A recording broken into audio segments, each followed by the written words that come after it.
Okay, Frank, let me ask you. How many provinces in Canada?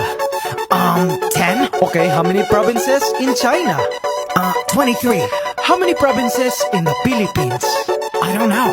How many? Believe it or not, 81. Abra, Kalinga, Aurora, Laguna, Maguindanao, Ifugao, Isabela, Aklan and Basilan, Sulu, Biliran, Leyte, Cagayan, Bulacan and Palawan, Batanes, Batangas, Bohol, Guimaras, Agusan del Norte, Agusan del Sur, Capiz, Cavite, Bataan, Masbate, Ilocos Norte, Ilocos Sur, Tarlac, Tawi-Tawi, Cebu, Sarangani, Camarines Norte, Sorsogon, Compostela Valley, Quezon, Zambales, Camarines Sur and Bukidnon, Zamboanga, Sibugay and Del Sur, Albay, Zamboanga del Norte din. There's Pampanga, Nueva Ecija, Nueva Vizcaya and Camiguin. These are the Philippine provinces. Every Pinoy in the world comes from one of them. Mabuhay! These are the Philippine provinces. There are 7,107 islands. Davao Oriental and Occidental, Davao del Sur, Davao del Norte, Negros Oriental and Occidental, Siquijor Mountain, Southern Leyte, South Cotabato, Catanduanes, Sultan Kudarat, Pangasinan, Misamis Oriental, Iloilo, Nogan Samar and the eastern one, Surigao del Norte and del Sur, Misamis Occidental, Samar, Lanao del Norte and del Sur, Oriental Mindoro and Rizal, Benguet Antique and Marinduque, Dinagat Islands, then Romblon, Quirino Apayao and Cotabato, Occidental Mindoro, La Union.